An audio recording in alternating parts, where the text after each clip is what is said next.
I'm sure you've heard of Venom, and I'm sure you've heard of Wolverine, but have you heard about the time when Wolverine became Venom?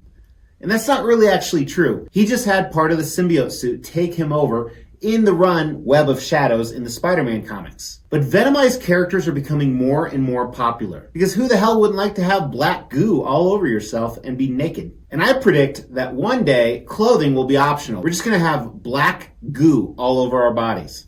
In fact, I do that now.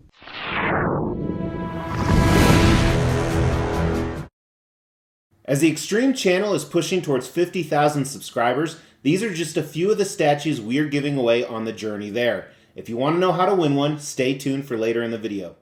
Hey everybody, welcome to the Extreme channel, another Extreme collectible. This is a custom, means it's a private unlicensed commissioned statue. It is 1/4 scale, meaning 4 times smaller than a real version of Venomized Wolverine or Wolvie Venom or Ven Wolvie, whatever the hell you want to call him. And as I said in the intro, this does have comic basis. It's gotten a lot more popular with the Absolute Carnage run. So a little bit of history. In Spider-Man Web of Shadows, there's some symbiote action going on. Symbiote is the offspring of the god Null. I've actually done a review on Null right here. And symbiotes became really popular when they paired with Peter Parker for the black-suited Spider-Man, and then eventually Eddie Brock with Venom. Well, Marvel decided, let's see how many other characters would be cool if they had a symbiote on them. And in Web of Shadows, quite a few characters, including Wolverine, this occurred to.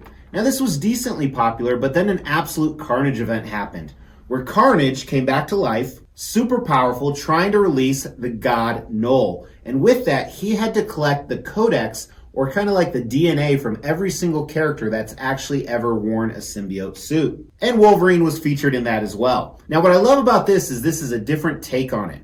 Believe it or not, just yesterday, the day before I filmed this, I ordered another custom statue with Wolverine Venom. Here's a picture of it right here.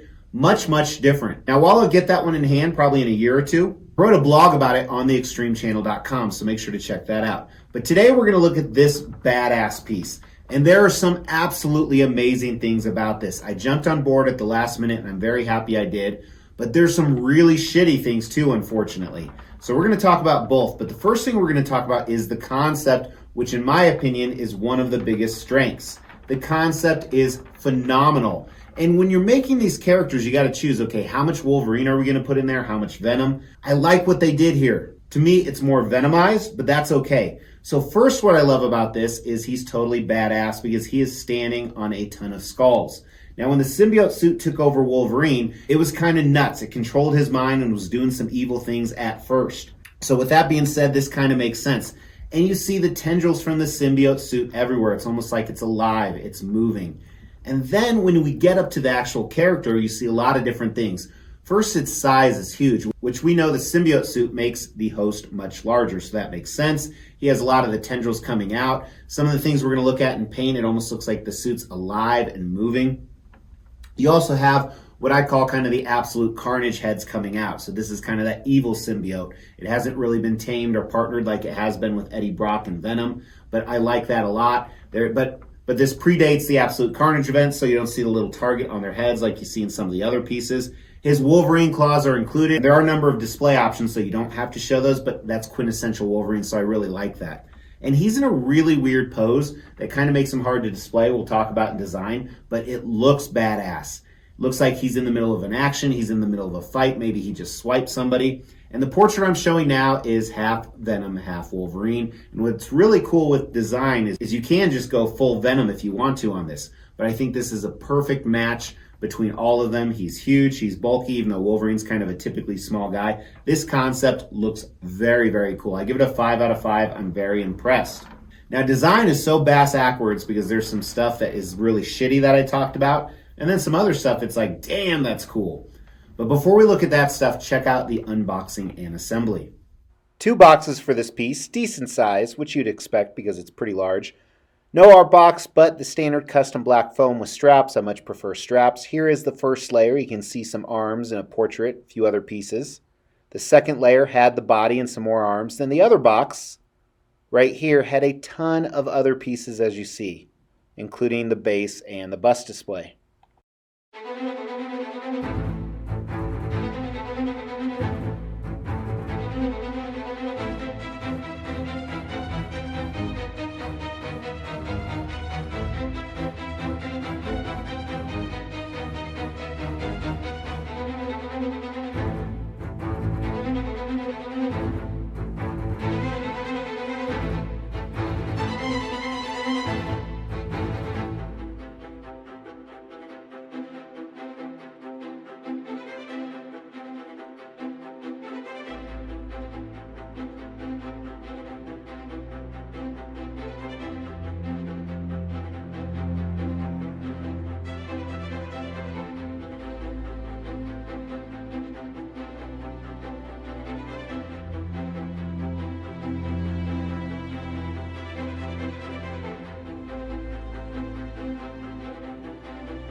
Let's get the dimensions.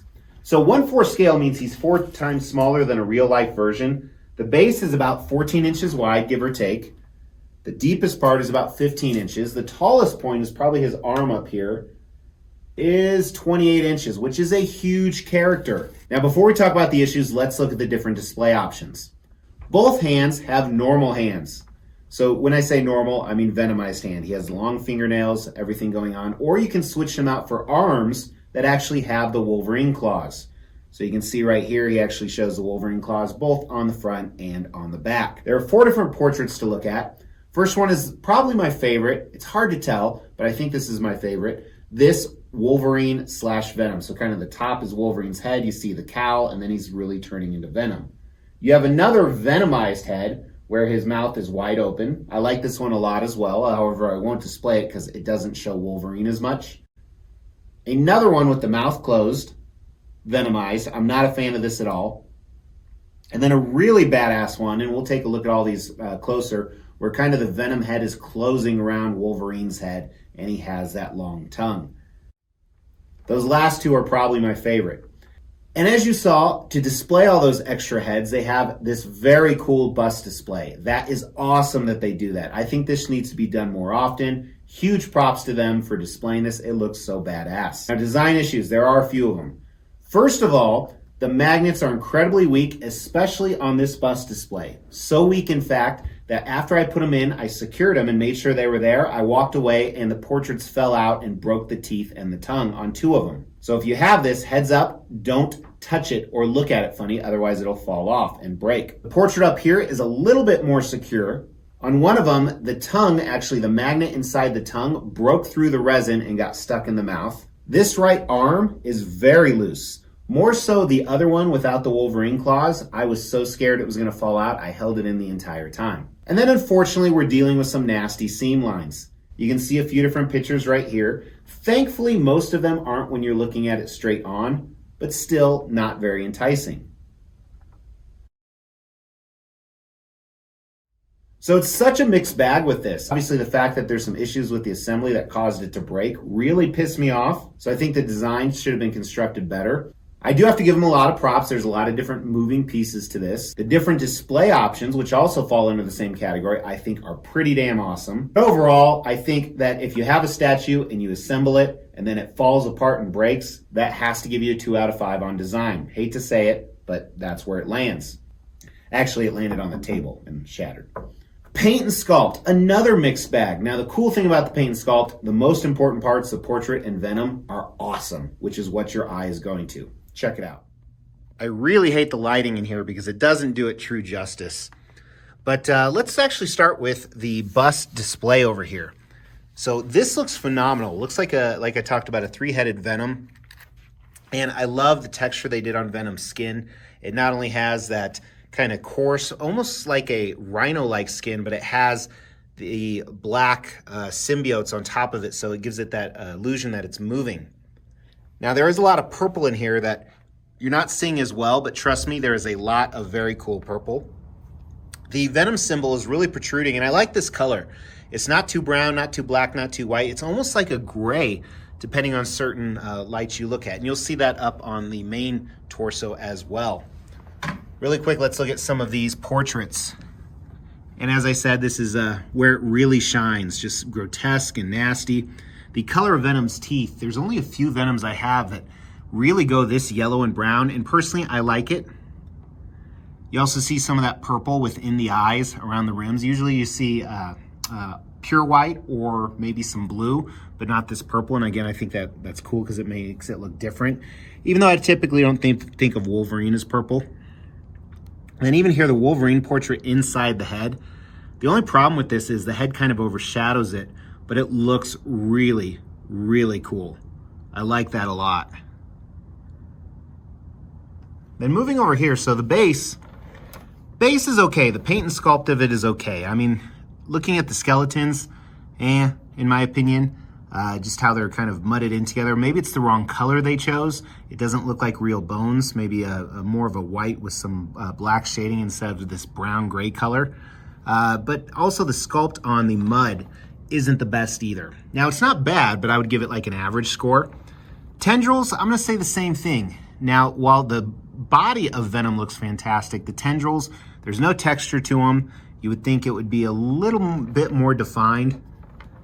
Then you see the tendrils that are actually sculpted in the base throughout. But I do love the skulls. I like the sculpt of the bones, just not the painting. And then, like I said, the sculpt of the base could have been better. Venom is phenomenal, though, which is obviously where you go to. I love this creature-esque musculature. You see the veins and the black symbiote moving. Here you see a lot more of that purple I was talking about. But he looks absolutely great. Really impressed with that. The absolute heads here, not a huge fan of the gums. I think the gums are too big.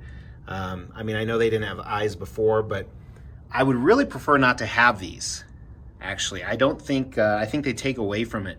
They take away, especially like this Venom portrait right here, which I have decided this is my favorite. Really impressive. Again, the teeth, I like how they're a lot smaller than over here because he's not fully venomized yet. It's just starting. The tongue, there's a little bit of glistening effect on all the tongues, the saliva, the red veins. And I like how the Wolverine cowl has semi-turned into Venom here. The nails are phenomenal. I really like these. They did a great job with the paint around them, and I think like the decrepit way they did the hands really adds to that. The Wolverine blades are a resin type material, but they look really good. The paint job is fantastic, I think, in my opinion. But so much cool detail on the Venom himself. They really outscored that. Then the portraits look phenomenal, which when you're looking at something like this, that is kind of the differentiating factor, what you want. Cool as hell concept base, but definitely a little bit lacking, especially comparatively to the Venom itself. So some opportunity in the paint and sculpt for sure, but other areas they did really, really good. So this one's going to be pretty hard to score in my opinion. All right, now this is always really difficult to give a score to. When part of it's really good, part of it's just okay. I'm more going to lean towards the really good part, the part of Venom that I really liked. So I think that the paint, I really like those purple tones. And kind of an interesting fact we'll talk about in design, they offered a different version of this. But I'm going to give the paint a 4 out of 5 on this. I really like it. I think they did some different stuff. It's pretty clean. Sculpt, really even more impressive. Other than the mud and the dirt and the mound and some of the tendrils here, I love everything else. I think the sculpt's also a strong 4 out of 4 on the... Now let's talk about value on this piece. So obviously value, like beauty, is in the eye of the beholder, but I'm going all in these Venomized characters. You probably recall that I own this Deadpool, this Venomized Deadpool right here, also a custom piece, as well as owning this Venomized Hulk. Very similar storylines to the Wolverine. And check out some of my other videos to see what else I have on order. Now, in regards to this guy, they made 50 like this that are the black. However, they did make 30 that were a blue variant. So it was a lot more blue. Traditionally, Venom is either blue or black. It was a darker blue. Retail was $1,200 on this, which is a lot, but as you see, you do get a lot. And then overseas shipping was a couple $100s, unfortunately. So you're about $1,400, $1,500 all in for this guy, which is a lot of money for a 1/4 scale statue. Although one could argue this is as big as a 1/3 scale statue, and despite what my wife says, it's not always about size. The rarity of the statue plays into it. And right now, to my knowledge, it's the only Venomized Wolverine in hand, although like we talked about earlier, there are more coming out. And I think that Marvel will eventually do an Absolute Carnage event where these will become really popular. But I think for now the value is a 3 out of 5 because while this is really cool, it has a very select audience. Now, what's the overall score? Does it have the X factor? Is it cool as hell? Yes, of course this is cool as hell, but I don't think I'd go as far as the X factor. I think it's a 4 out of 5, which is much better than average statue. Really impressed with it. Really glad that I got it. And I think he's going to look fantastic.